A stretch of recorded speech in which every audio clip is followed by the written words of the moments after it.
When I'm talking to CCS volunteers in particular, but this certainly goes for all the staff as well, I found this quote from Margaret Mead that to me just sums it all up. Never doubt that a small group of thoughtful, committed citizens can change the world. Indeed, it is the only thing that ever has. And has the CCS changed the world? Yes. Yes. I told you that we have a vibrant cancer research community. We would not have had that without the Canadian Cancer Society. That community achieves world-leading impact, most cost-effective, and there's not a doubt in my mind that none of this would have been accomplished if the Cancer Society didn't continue to do what it does.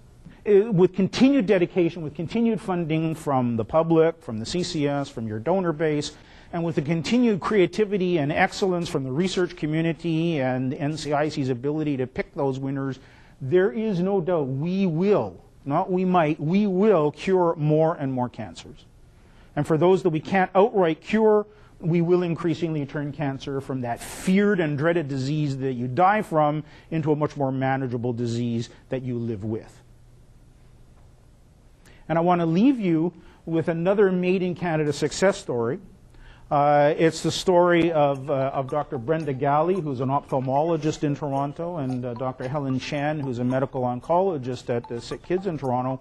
But really, more than their story, it's the story of a family called the Wosnicks. They hail from London, Ontario. Dad, Terry, who's in his, I guess, mid-40s now, had a cancer called retinoblastoma, which is a cancer of the eye. It manifested itself when he was a young lad of about 3. 40-odd years ago, the usual course of the disease was that you lost physically the one eye to the tumors, and almost always you lost the sight and the vision in the other eye, because the best that we could do then is sort of whole head radiation, and the cancer would usually spread through the optic nerve to the other eye. And in most cases, kids with retinoblastoma ended up being blind in both eyes. And indeed, Terry is not sighted. He's been sightless since the age of 3.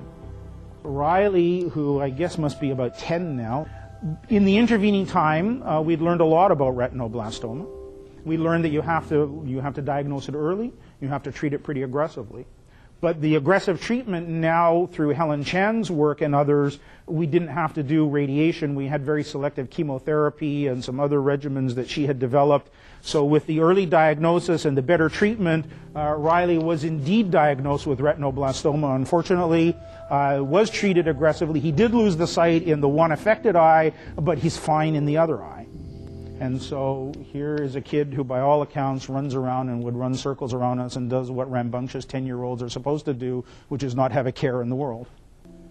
A couple of years later, their daughter Katie, in the intervening couple of years, we'd now learned how to identify the gene responsible for retinoblastoma and be able to diagnose even earlier.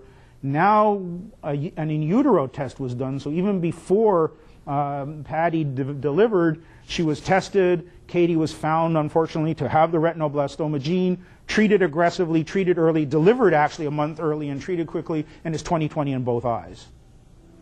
And so back in 2004, Terry came to a conference that NCIC put on, stood up there and said, "I want to thank the power of research for saving 3 out of the 4 eyes of my children."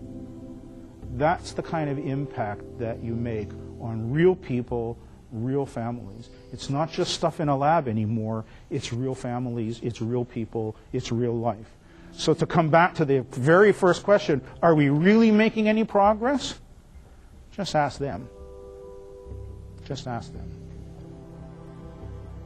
So I hope through all of this that I've shown you that the partnership between the National Cancer Institute of Canada and the Canadian Cancer Society is not only a remarkable partnership, but one which is making real impacts in the lives of Canadians and people around the world. It's not just the Wosnick family, it's families like them all across this country, and every one of you deserves a piece of the credit for that phenomenal success, and you should be proud of that.